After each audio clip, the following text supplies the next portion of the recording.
जय श्री राम सभी दोस्तों को। उम्मीद करता हूँ आप सब अच्छे से होंगे। चलिए आज ये फिजिक्स का लेक्चर 2 स्टार्ट करते हैं। इसमें देख लेते हैं कुछ और प्रॉब्लम्स। लास्ट लेक्चर में मैंने आपसे डिस्कस किया था कुछ डिफरेंशिएशन, इंटीग्रेशन और कुछ बेसिक मैथ्स की, और इन प्रॉब्लम सॉल्व की थी। तो देखिए आज ये प्रॉब्लम्स हमारे सामने कुछ और हैं, जैसे डिफरेंशिएशन की प्रॉब्लम है, तो एक एक करके इनको सॉल्व करते हैं।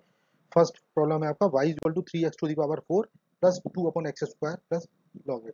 तो इसमें अगर हम dy/dx इसका अगर निकालेंगे तो dy/dx क्या होगा, बेसिकली इसमें हो जाएगा 3 इंटू 4x³ ये वाला, प्लस ये हो जाएगा आपका 2, और ये हो जाएगा x⁻², ठीक, प्लस log x का डिफरेंशिएशन करेंगे तो ये हो गया ddx ऑफ log x। तो अभी हो जाएगा आपका 12x³, ठीक, प्लस ये हो जाएगा 2, और ये माइनस इसका ये आ जाएगा ब्रैकेट में -2/x⁻3। ओके, इस तरीके से ये आपका कैलकुलेट हो गया। प्लस log x का डिफरेंशिएशन क्या होता है दोस्तों, 1/x। ओके, तो फाइनली जो dy/dx की वैल्यू ये आ जाएगी। ठीक है, तो ये आंसर आ गया दोस्तों। नेक्स्ट देखते हैं y equal to x² plus 1 into x plus 2। तो इसको हम सॉल्व करेंगे दोस्तों, तो ये हो जाएगा आपका, इसमें मल्टीप्लाई कर लीजिए तो ये हो जाएंगी टर्म सारी x³ plus x plus 2x² plus 2। Okay, अब इसको डिफरेंशिएट कर लीजिए तो dy/dx इज इक्वल टू होगा ये आपका 2x² प्लस x का हो जाएगा 1, ओके, प्लस हो जाएगा 4x प्लस 0, क्योंकि कांस्टेंट का 0 हो जाएगा। तो इस तरीके से यहाँ आंसर आ जाएगा आपका, सॉरी ये हो जाएगा आपका 3x² plus 1 plus 4x plus 0। तो ये आंसर आ जाएगा। ठीक, नेक्स्ट देखते हैं y equal to 3x² upon x plus 1। तो हम इसको लिख सकते हैं दोस्तों 3x² ब्रैकेट x प्लस 1 की पावर -1। तो अब ये दो उनका प्रोडक्ट है, तो जैसे मैंने आपको बताया था, इसको सॉल्व करने के लिए क्या करेंगे, ये फर्स्ट टर्म हो गई और ये सेकंड हो गया। ठीक है, तो हम इसमें करेंगे फर्स्ट फंक्शन को ऐसे ही छोड़ देंगे, सेकंड का डिफरेंशियल करेंगे। तो सेकंड का डिफरेंशियल क्या हो जाएगा, -1/x प्लस 1 का whole square. Okay, plus first function second function हो जाएगा x plus 1, okay, 1/x plus 1, और ये सेकंड वाले फर्स्ट वाले का हो जाएगा डिफरेंशियल हो जाएगा इंटू 2 इंटू 3 मतलब 6 इंटू एक्स। तो इस तरीके से ये आपका आंसर आ जाएगा दोस्तों। इसको जब आप सॉल्व करेंगे तो ये आपका आंसर आएगा यहाँ पर -3x², ओके, प्लस ये आ जाएगा, इसको सॉल्व करेंगे 6x² plus 6x upon x plus 1 या 1 प्लस x का होल स्क्वायर। तो इस तरीके से आपको एलसीएम लेके ये फाइनल आपका आंसर सॉल्व किया जाएगा। ठीक है, तो ये this is your answer. Next देखते हैं y equal to sine x. तो ये तो बहुत आसान है दोस्तों। y equal to sine x का क्या होता है, dy/dx क्या हो जाएगा, y अपॉन ये हो जाएगा साइन एक्स का कॉस एक्स हो जाएगा। तो इसमें तो बहुत, दिस इज सिंपल। नेक्स्ट देखते हैं y is equal to 10x² plus 3x plus 1। तो इसमें थोड़ा सा दोस्तों हमें ट्रिक लगानी पड़ेगी। हम इस चीज को जो 10 के ब्रैकेट में, इसको हमने let this assume to t, ठीक है, इसको t मान लेते हैं। Let t is equal to x² plus 3x plus 1। ठीक है, तो ये जाएगा y is equal to 10 of t। Okay, तो y is equal to 10 of t। तो यहाँ से अब आप इसका dt अपन dx निकाल लीजिए। dt अपन dx क्या हो जाएगा, 2x प्लस 3। ओके, ये 1 का 0 हो जाएगा, तो dt अपन dx इसकी वैल्यू यहाँ पे आ गई आपकी। अब इसको आगे करेंगे तो ये हो जाएगा dy अपॉन dt की वैल्यू यहाँ से कैलकुलेट करिए, तो dy अपॉन dt क्या हो जाएगा, 10 का होता है sec स्क्वायर t। ओके, तो अब यहाँ पर इसको चेन रूल से अगर करेंगे दोस्तों तो ये आ जाएगा आपके पास बेसिकली dy अपॉन dx करेंगे तो this is nothing but dy upon dt into dt upon dx।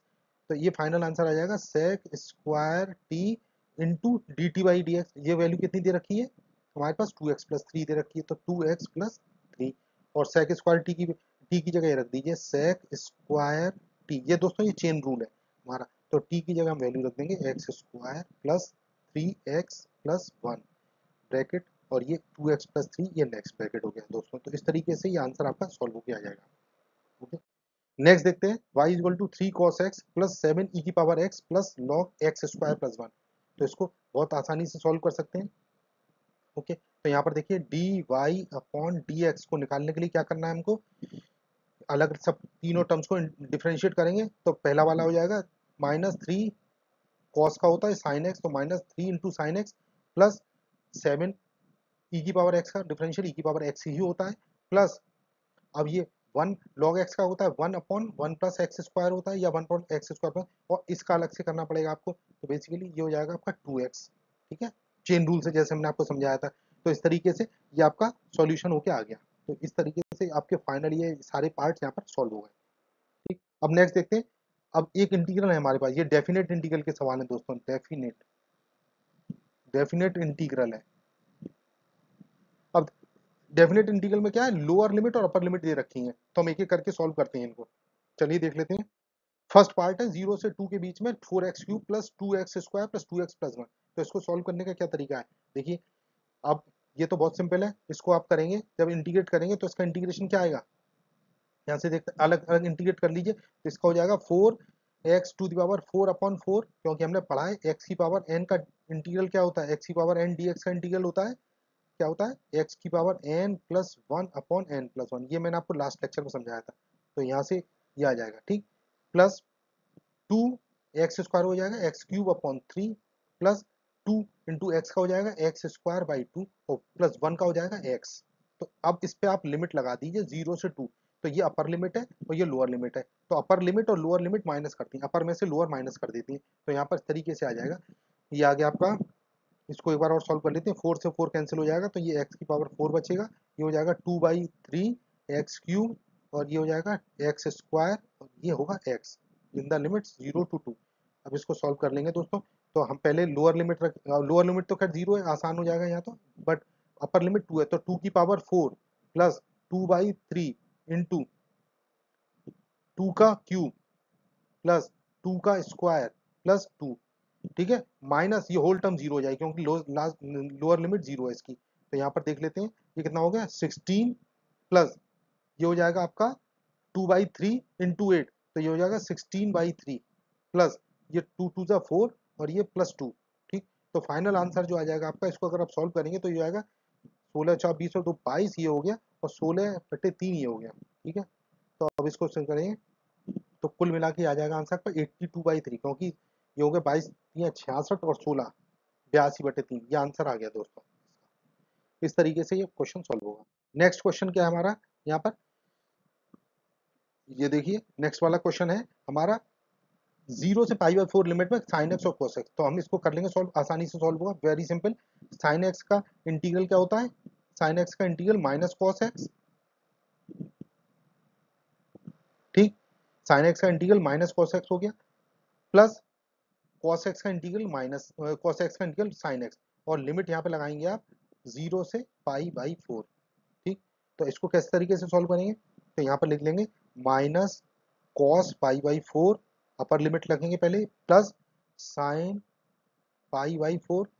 Okay, ये हो गया।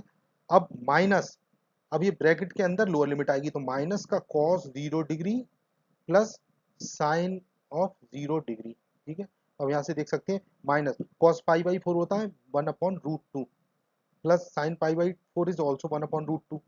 ओके, माइनस, अब ब्रैकेट में cos 0 होता है 1, तो माइनस का 1 और साइन 0 0 होता है। ठीक, तो इसको अगर आप सॉल्व करेंगे तो आप देख सकते हैं यहाँ पर ये 1/√2 ये कैंसिल हो जाएंगे, ये माइनस माइनस प्लस, तो इसका आंसर हो जाएगा +1। तो दोस्तों इसका आंसर हो गया इस तरीके से सॉल्व। ठीक, नेक्स्ट है क्वेश्चन ये 3 cos x प्लस ई की power x plus 4x² plus x। तो ये भी दोस्तों इसी तरीके से सॉल्व हो जाएगा। ठीक है, तो इसको सॉल्व कैसे करेंगे, देखिए ये हो जाएगा, इसको इंटीग्रेट करिए, तो ये इंटीग्रेशन इसका क्या आ जाएगा, just see this 3 cos x का।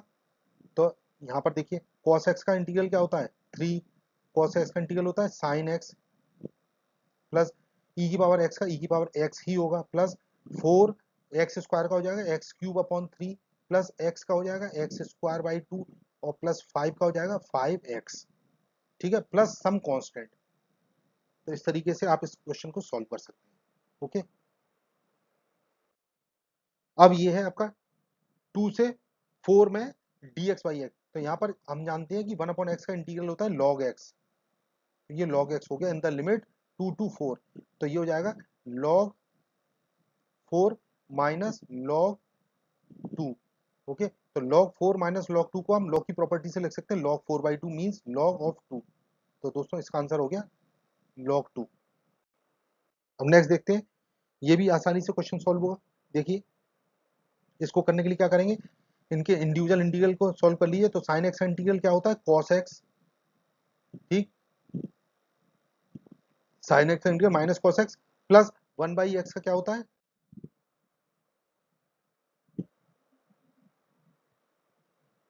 ठीक है, उसको हम सॉल्व कर लेंगे। ठीक, अब देखिए नेक्स्ट देखते हैं, डिफरेंशिएट द फॉलोइंग। अब इसको कैसे डिफरेंशिएट करेंगे, देखिए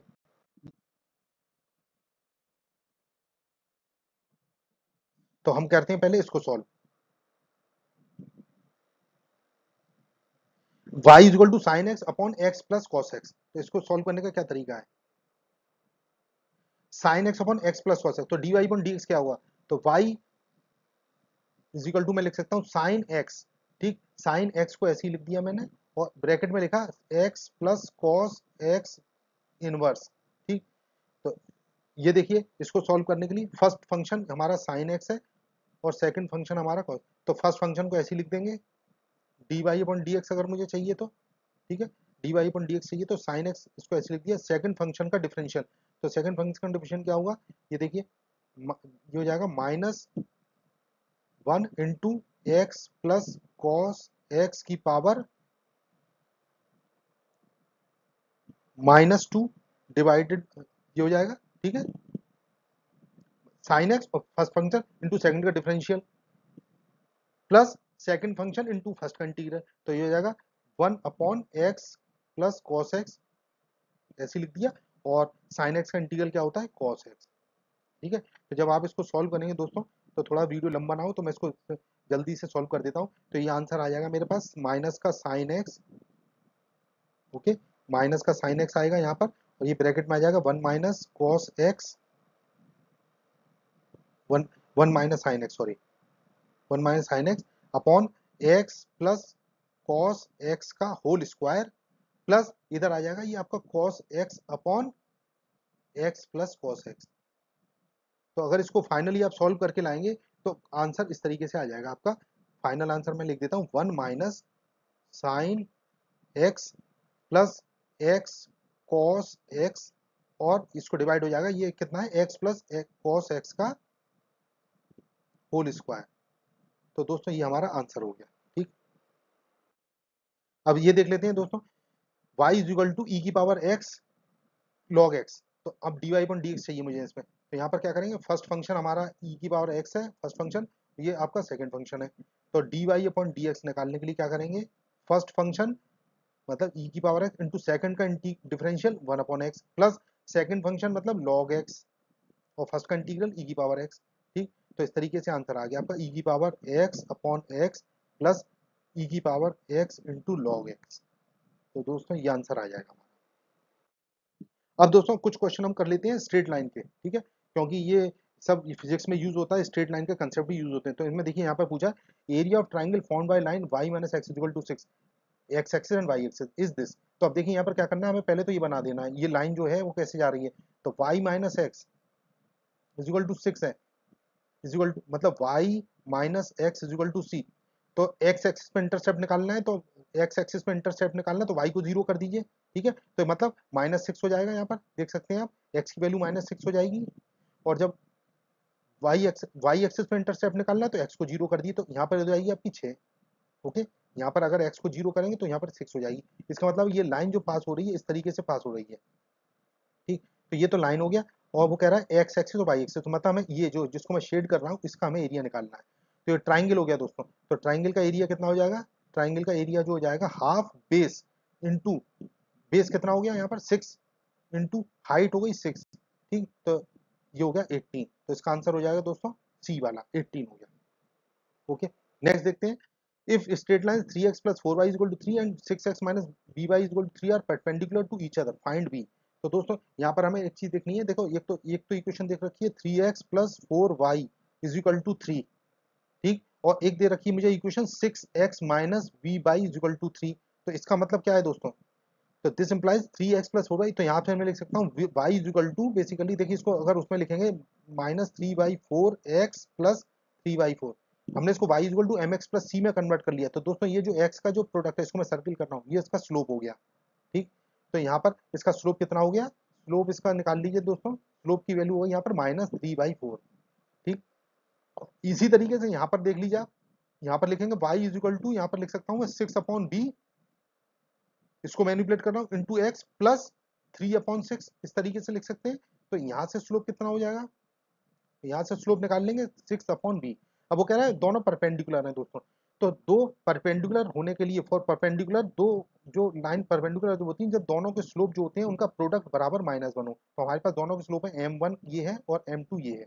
m1 की वैल्यू -3/4 है, ठीक, और m2 की वैल्यू है 6/b। इन दोनों का प्रोडक्ट -1 के बराबर होना चाहिए। तो इसका मतलब ये होगा b की वैल्यू कितनी आ जाएगी दोस्तों, यहाँ से b की वैल्यू हमारी आ जाएगी 9/2।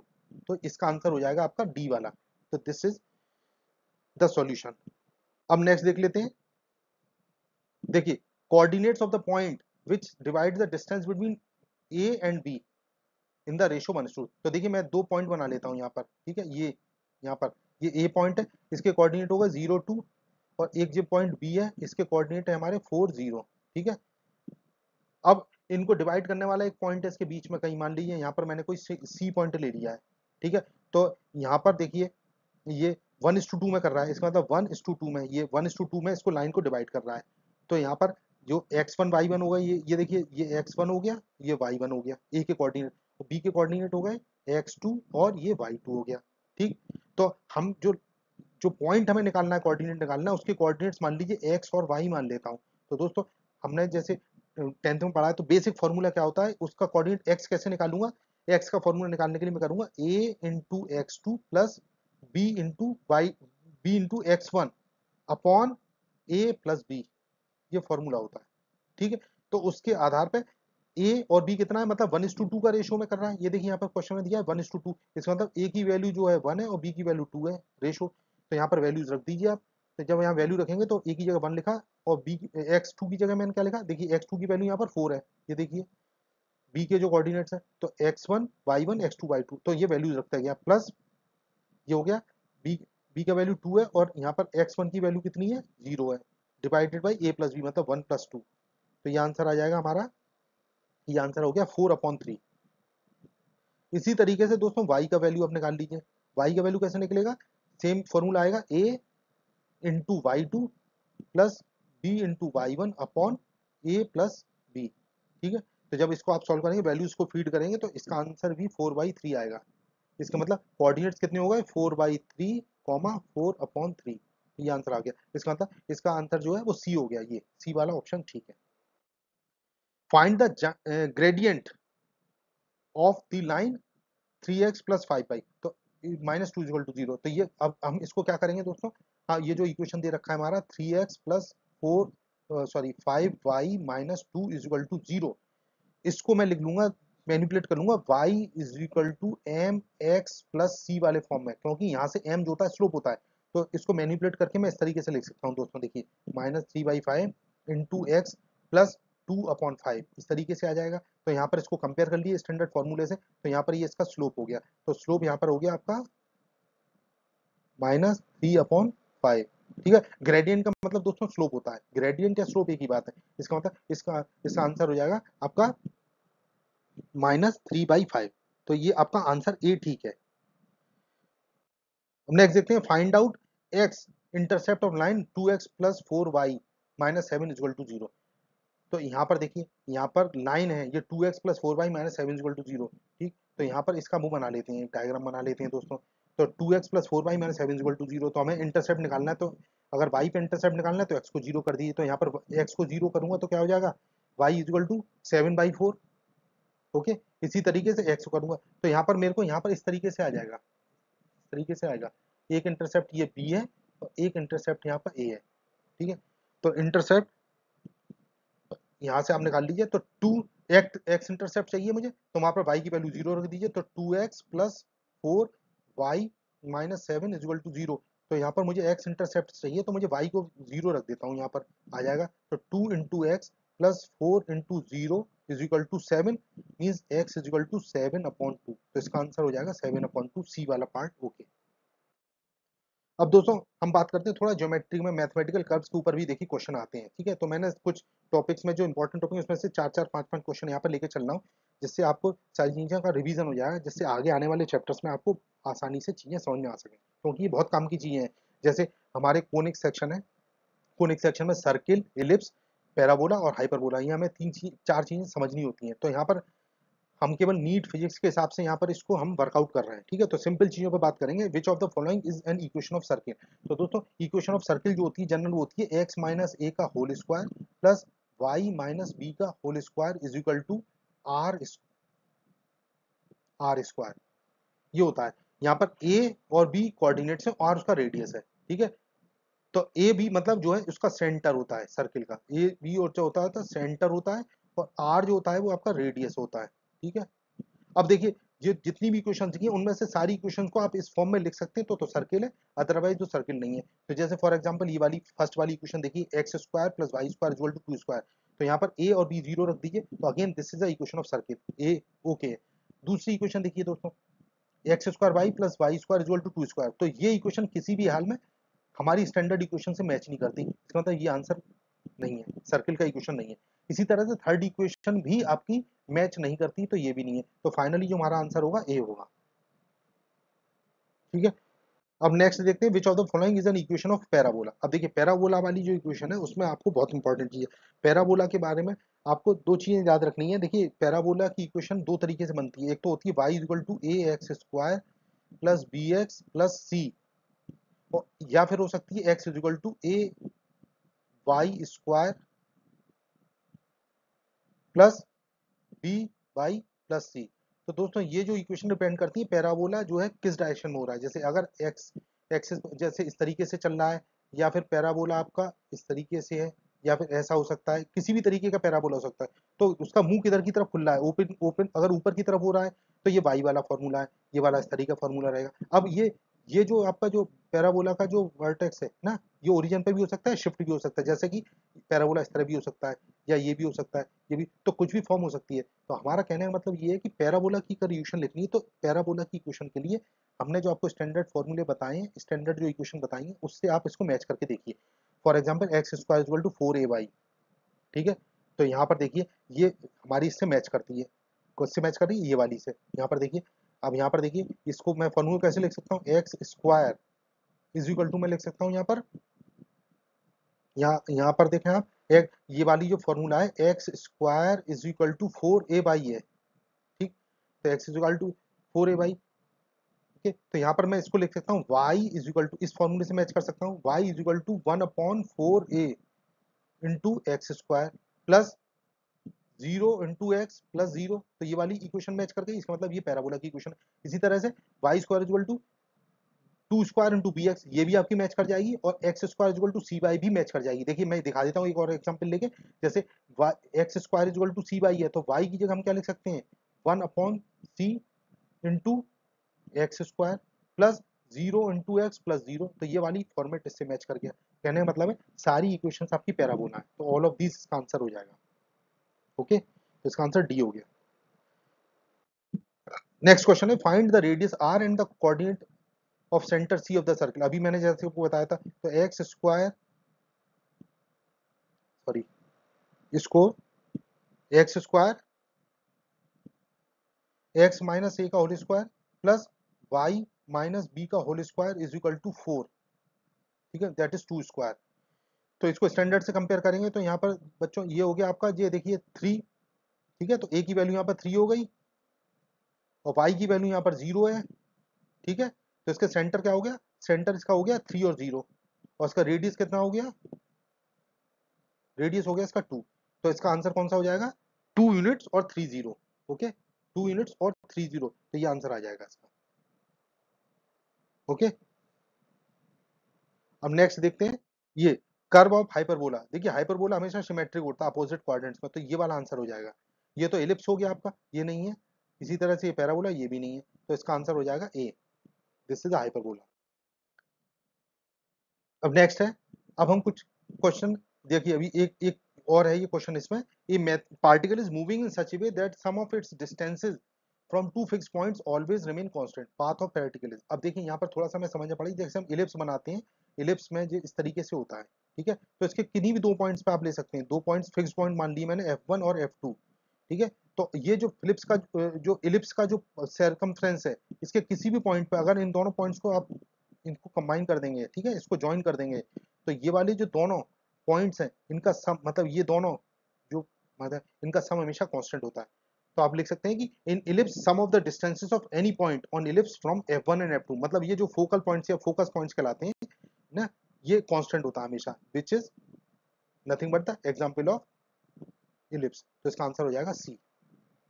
This is the solution for question number 5। अब देखिए, अब कुछ एप्लीकेशन हैं दोस्तों जो हम इसमें बात करते हैं। फिजिक्स में कुछ एप्लीकेशन हुई होती हैं, आगे आपके जो मोशन इन वन डायमेंशन है, मोशन स्ट्रेट लाइन है, या फिर टू डायमेंशन में, ये सब बहुत यूज होगा। तो this is again very important topic, तो जरा इसकी भी बात कर लेते हैं। ये क्वेश्चन है, find the velocity of particle if position of particle is given as x equal to 3t square minus 2 metre, ठीक है। अब हम जानते हैं कि x हमें दे रखा है 3t स्क्वायर माइनस 2 मीटर, ठीक है। तो वेलोसिटी पूछी है दोस्तों, यहाँ पे वेलोसिटी, तो वेलोसिटी हम कैलकुलस का यूज कर रहे हैं, तो वेलोसिटी कुछ नहीं होता, D D T of x, मतलब ये जो पोजीशन दी हुई है, पोजीशन को डिफरेंशिएट कर दिए टाइम के रेस्पेक्ट में, क्योंकि वेलोसिटी क्या होती है, velocity is equal to position per unit time, तो यहाँ से आप इसको डिफरेंशिएट कर दिए, कहने का मतलब है ये जो पोजीशन की इक्वेशन लिखी है इसको आप डिफरेंशिएट कर देंगे तो आपके पास ये वेलोसिटी आ जाती है। तो वेलोसिटी निकालने के लिए इसको मैं डिफरेंशिएट करता हूँ, तो हम देख सकते हैं 3 × t² का क्या हो जाएगा, 2 × t प्लस माइनस 2 का डिफरेंशियल 0 हो जाएगा, तो ये हो जाएगा 6 × t, और वेलोसिटी की यूनिट होती है दोस्तों मीटर पर सेकेंड, तो इसका आंसर हो जाएगा C. Okay, next question is find the acceleration of particle if the velocity of particle is given as this. अब यहाँ पर v की वैल्यू दे रखी है 16t square minus 2t plus 3 metres per second दोस्तों। तो यहाँ पे एक्सेलरेशन पूछा है, तो एक्सेलरेशन अगर मुझे चाहिए, तो दोस्तों एक्सेलरेशन का वेलोसिटी से रिलेशन होता है, वेलोसिटी को अगर आप डिफरेंशिएट कर दें टी के रेस्पेक्ट में, तो वो आपका एक्सेलरेशन बन जाता है। तो यहाँ पर वेलोसिटी वाली इक्वेशन को आप एक बार डिफरेंशिएट कर दीजिए, ओके। तो पर मीटर पर सेकंड स्क्वायर में आ जाएगा, तो 16 × t² का डिफरेंशिएशन क्या होगा, 2 × t plus, sorry minus 2t का हो जाएगा 2 प्लस 0 हो जाएगा, t 3 का कांस्टेंट है, तो ये हो जाएगा 16 × 2 मतलब 32t माइनस 2, ठीक है। तो ये आंसर आ गया मीटर पर सेकंड स्क्वायर में, एक्सीलरेशन की यूनिट होती है मीटर पर सेकंड स्क्वायर। तो यहाँ पर देख लीजिए, यहाँ पर कौन सा आंसर है, ए वाला आंसर ऑप्शन ठीक है। Third question is find the acceleration of particle at t equal to 2 second, okay, if the velocity of particle is given as v is equal to, अब दे रखा है v is equal to t square minus 2t plus 1। अब acceleration पूछा है दोस्तों यहाँ पर, तो हमें कुछ नहीं करना है, इसको एक बार डिफरेंशिएट करना है, जैसे मैंने आपको बताया लास्ट क्वेश्चन में, एक बार डिफरेंशिएट कर देंगे तो एक्सीलरेशन आ जाएगा। तो ये एक्सीलरेशन ए से लिखते हैं, एक्सीलरेशन dv अपॉन dt, तो ये हो जाएगा, डिफरेंशिएट करेंगे तो 2t हो गया, टी स्क्वायर का 2t हो गया, माइनस 2t का 2 हो गया, और 1 का 0 हो गया, ठीक है।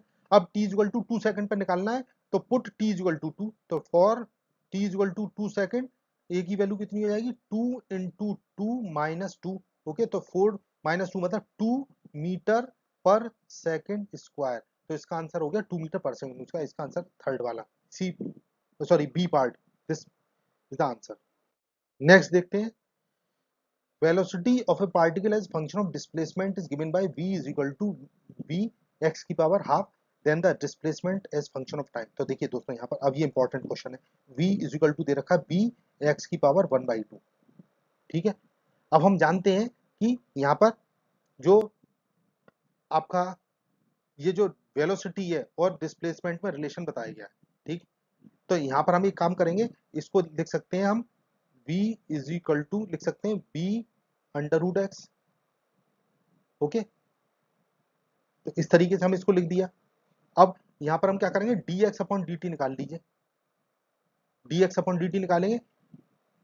Okay, dx upon dt is equal to, मतलब ये जो है वेलोसिटी है जो कि dx अपॉन dt है, तो dx अपॉन dt की वैल्यू दे रखी है b x की पावर 1/2, या हम b अंडर रूट एक्स। तो यहाँ से अब आप इसको कर लीजिए सॉल्व, यहाँ से सॉल्व करेंगे तो यहाँ पर हो जाएगा, देखिए d x के एक साथ रख लीजिए और t के एक साथ दीजिए, तो यहाँ पर इस तरीके से आ जाएगा। इंटीग्रल कर दीजिए इसका 0 से x के बीच में x की पावर -1/2 इंटू डी एक्स, ये dx इधर आ जाएगा, इज इक्वल टू 0 से t के बीच में b इंटू डी टी। ठीक है, तो दोस्तों ये चीज समझ में आनी चाहिए आपको, है ना। हमने इसको इस तरीके से लिख दिया है। जब आप इसको सॉल्व करेंगे, जब इसको इंटीग्रेट करेंगे, देखिए इधर कर देता हूँ, इसका इंटीग्रेशन जब आप करेंगे तो ये हो जाएगा x की power -1/2 plus 1 divided by -1/2 plus 1, ये इंटीग्रल हो गया in the limits 0 to x। ठीक है, इज इक्वल टू, ये हो जाएगा b इंटू टी, सिंपल। ठीक है, तो ये इसको जब सॉल्व करेंगे तो ये हो जाएगा 2 under root x is equal to b t. ठीक, तो कहने का मतलब है कुल मिला के ये x की वैल्यू कितनी आ जाएगी, x की वैल्यू आ जाएगी यहाँ से देखिए b square t square by 4, दोनों साइड स्क्वायर करेंगे तो x की वैल्यू b square t square by 4 हो गया। तो यही आपका डिस्प्लेसमेंट है, क्योंकि यहाँ पर x जो है डिस्प्लेसमेंट दे रखा है, तो डिस्प्लेसमेंट की क्वेश्चन आ गई b square t square by 4। तो यहाँ पर ये वाला, ये बी वाला ऑप्शन यहाँ ठीक है, ये आंसर हो गया। ठीक, नेक्स्ट क्वेश्चन है, ये भी क्वेश्चन इंपॉर्टेंट है दोस्तों। The displacement time graph of body shown in figure below, the velocity time graph of the motion of the body. देखिए अब यहाँ पर ये चीजें आपको बेसिक, अभी इसमें नेक्स्ट वाले चैप्टर में मैं पढ़ाऊंगा, जो मैं नेक्स्ट टर्म पर शुरू करूंगा, उसमें काइनेमेटिक्स में फर्स्ट में आ जाएगा कि velocity time curve, displacement time curve वगैरह क्या होते हैं। तो फिलहाल के लिए अभी यहाँ जो बात जाननी जरूरी है कि ये आपका डिस्प्लेसमेंट ऑफ टाइम का कर्व दे रखा है दोस्तों यहाँ। ठीक है, डिस्प्लेसमेंट टाइम के साथ बदल रहा है। तो यहाँ पर देखिए इस कर्व के 3 पोर्शन है, एक तो ये स्लोप है पॉजिटिव, एक ये नेगेटिव स्लोप है, और बीच में स्लोप ये 0 है। ठीक है, तो ये पॉजिटिव स्लोप, ये वाला स्लोप नेगेटिव है देखिए, और ये जो फ्लैट लाइन है ये आपका 0 स्लोप है, 0 स्लोप। ठीक है, तो वेलोसिटी क्या होती है दोस्तों हमारी, वेलोसिटी होती है डिस्प्लेसमेंट पर यूनिट टाइम, मतलब डिफरेंशिएट कर दी है। ठीक है, तो स्लोप होता है, velocity is nothing but the slope of, velocity is nothing but the slope of the displacement time curve.